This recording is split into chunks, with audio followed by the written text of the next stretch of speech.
Hey, what's up, you guys? YouTube, everybody in the world. If you're watching this today, I'm going to be talking about gun control. Now, mainly, this is going to be gun control in the United States.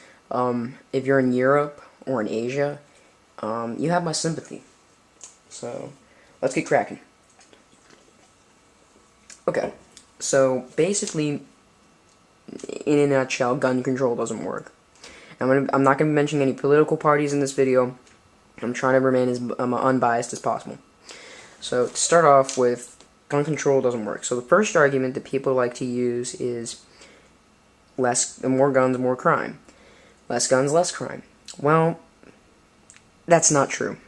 My first example is going to be the Los Angeles riots. People who did the most, when you had all these crazy people running around smashing up shops and killing people, the people that did the best were people with guns, because they could defend themselves. Okay? And more guns, more crime, less guns, less crime. Guess what? If you take away all the guns, the criminals, which are the ones we're trying to disarm here, I guess that's the idea behind gun control, to make it harder for criminals to get guns. Yeah, well, guess what? Criminals don't buy legal guns. If you go into jail and you talk to a criminal and ask them whether or not they give a shit about Firearm Owners Protection Act or the Assault Weapons Ban of 1994, they're going to say, I really don't care. Okay, they're a criminal. They're going to get what they need to get to do what they need to do. Okay? They're not going to go into a gun shop and buy a gun and have to go through all the red tape just to get a gun, only to commit a crime with it and have it traced back to them and get arrested. Okay? They're going to go out and they're going to buy illegal weapons. Oh, gee, I didn't figure that one out. What about you guys? Okay? It is so easy to get an illegal weapon in the United States for a criminal. If you're a law-abiding citizen, it is nearly impossible to get most types of weapons, okay? There's so much red tape for us, some Americans. If you have 0 felonies, no mental institution, stuff like that, then you can own pretty much anything you want. But you have to get all the different licensing for it. Oh, might I point out, to anybody overseas watching this video and you think America is like people running around with guns, well, it really isn't. Like, there's barely any guns around you see on the streets. Okay? Like, almost no one carries anymore that I know of. And in America, if you want to get everyone, I was talking to a guy in Europe and he thought that Americans could just go down to the shops and go buy a bazooka or some shit. Well, might I point out that if you want to get a M249 squad automatic weapon, okay? Might I point out to any anti-gun people out there that you cannot own. People buy M249s not to commit crimes with them. They buy them for collections. Okay, there's a difference between crime and collection. Okay, very big difference. If you can't tell the difference, then just stop arguing about gun control. Okay, and if you want to get an M249 squad automatic weapon, I was talking to a guy who thinks I can just go down to the shop and buy it as a kid. Well, number one, you have to be 21 to own machine guns. Okay, and that means any machine gun whatsoever. And if you want to go down to the shops and buy an M249, you can't. Okay? What you have to do is get an FFL Type 1, an FFL Type 3, I believe it is, or FFL Type 10 first. Then you can get your FFL Type 3, and then you pay your SOT, which is Special Occupations Tax. And once you do that, then you have to fill out a form as to why you want to buy an M249. And they're called pre-made dealer samples. They were made before the Firearm Protection Owners Act, which basically banned civilian ownership of machine guns in 1986. And any weapon registered after that date was a post, and anything registered between then and 1968 is a pre-made. Okay, 1968 is when they banned the importation of machine guns for civilian use. Okay? But they can still be registered if they're, like, cut up. I'm not going to get into it, but basically, you can't just go in America and buy any gun you want. Now, I'd like to emphasize this issue with the ATF in the White House. Guess what happened recently? Operation Fast and Furious. Basically what happened is the ATF got 2,500 weapons, and they released them all to criminals. The idea was they could track the weapons to the criminals, but then guess what they did? They immediately turned around and went to the press and said, see how easy it is to get guns in America? Just to try and take away our Second Amendment rights. I don't know about you, but that sounds like BS to me. Now, I don't care if you're Democrat, Republican, Independent, etc. The point is the ATF is over-restrictive, and they don't really do anything to prevent crime. Okay? If you want to prevent crime, you have to go do stuff that prevents crime. Okay? Banning guns won't prevent crime. So let's say by some miracle they ban guns, right? And America doesn't have a revolution. Okay? Because that'd be the most atrocious thing anyone could ever do is to try and take away any of the first couple amendments, okay? If by some miracle they did it, guess what would happen? There would still be illegal guns, okay? It doesn't matter. People usually associate guns with crime and criminals, but guess what? People can own guns in America because it is a right guaranteed in our Constitution, okay? So if there are illegal guns out on the streets, what do any of your laws mean to a criminal? Okay, keyword is criminal. Crime. They do not abide by the laws. They're rule breakers, okay? This is pretty elementary stuff. So let's say by some magical thing, you get illegal gun ownership to go down to like 0.3%. Guess what the criminals are going to do then? They're going to pick up fucking pencils, pens, scissors, papers, anything they can use as a weapon. Baseball bats. So what are you going to do? You're going to outlaw baseball bats? You're going to outlaw this Coke can? You're going to outlaw furniture? How much stuff do you have to outlaw before you prevent crime? That's right, you don't. It's all about agendas, okay? The ATF is pointless. It really, unless someone can prove to me that the ATF is doing their job when it comes to firearms. By the way, I don't see how alcohol and tobacco are related to firearms. But if someone can prove that they are doing their job effectively in reducing crime, and don't give me some BS statistic, I want a real-life example. Okay, if you can give me a real-life example, I will write down on a piece of paper that the ATF is right, and I will eat it, okay, in my next video, okay? So that's argument number 1 wrapped up, pretty much. Argument number 2 is going to be self-defense. The police are not there to save me.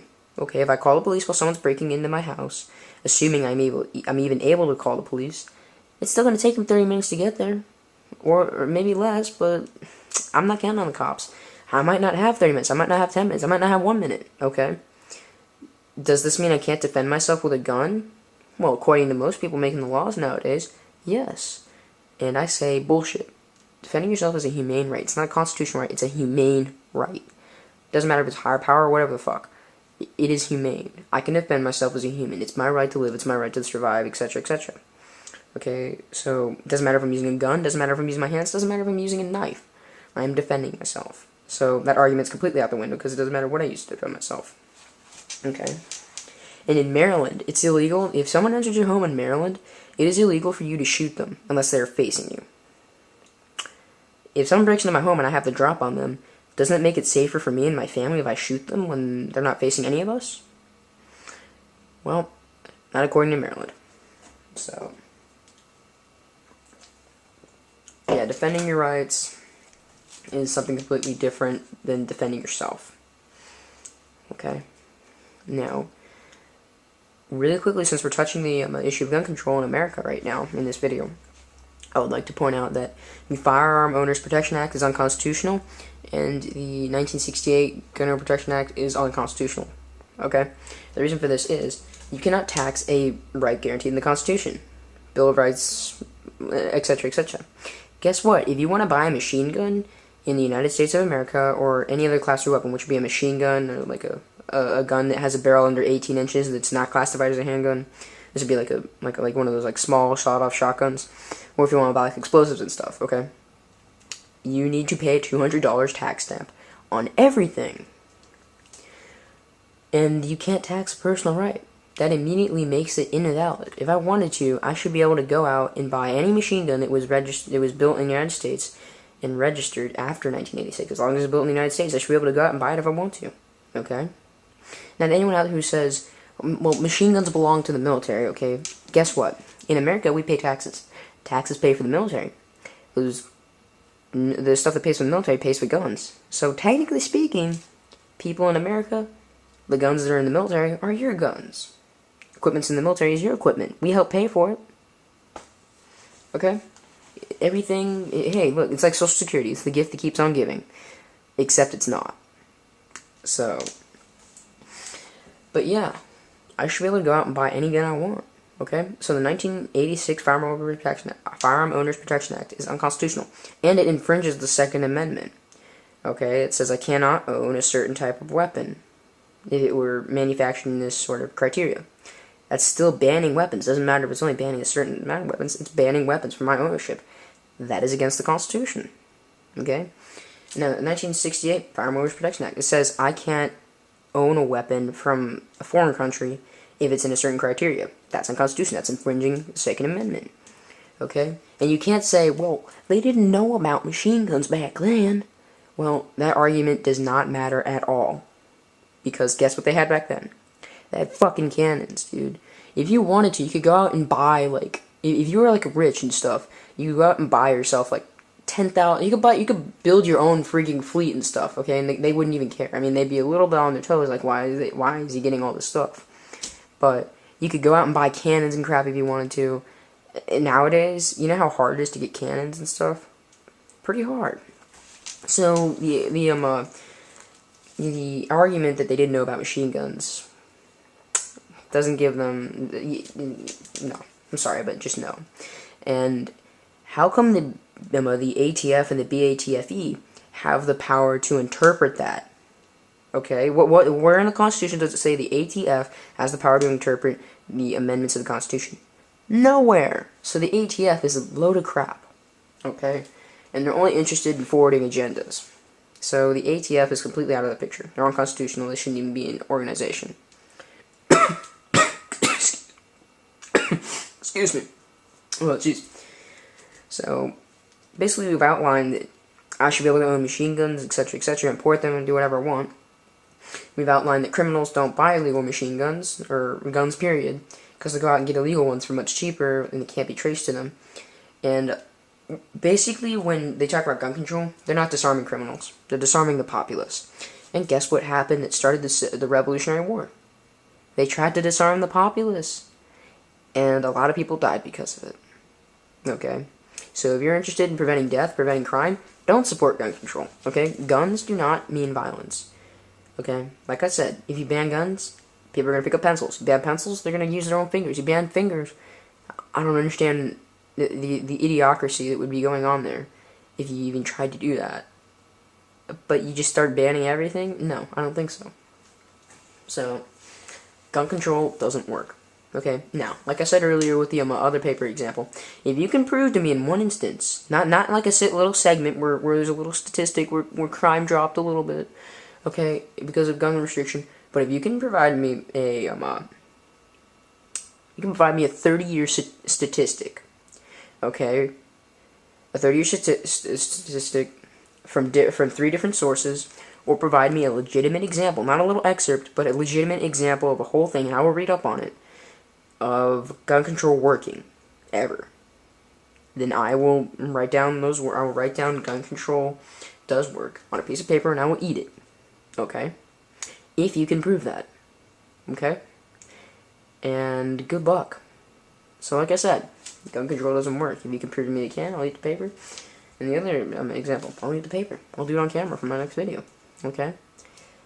So this has been a little informative thing. Hope you enjoyed it. I really don't care what you say in the comments because half of you probably don't even know what you're talking about. And yeah, I'm not gonna get into big comments war. I don't care if you call me hillbilly. I don't care if you call me a liberal. I don't care what you call me. Okay. The point is, I made a video. It's informative. America's getting. In a nutshell, America is going down a downward spiral. So my goal here is to try and get the message out to most people as possible.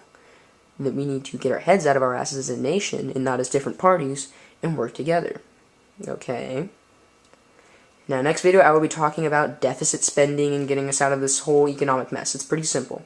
So tune in next time. This is Mike, and stay informed, and I hope you enjoyed. Later.